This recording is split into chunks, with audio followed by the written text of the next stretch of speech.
Kollegen hier im slowakischen Parlament. Ide s nami aj Homoš. Bože, ten je teplý ako fén. S ním ešte bude veselo.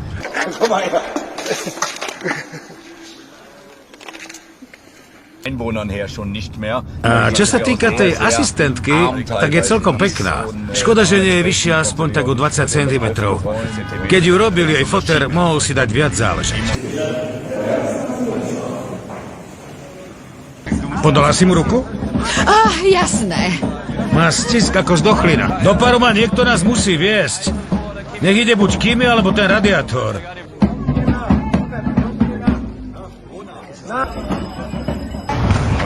Normálne mi je teplo, ako tak kráčam vedľa toho radiátora. Robert.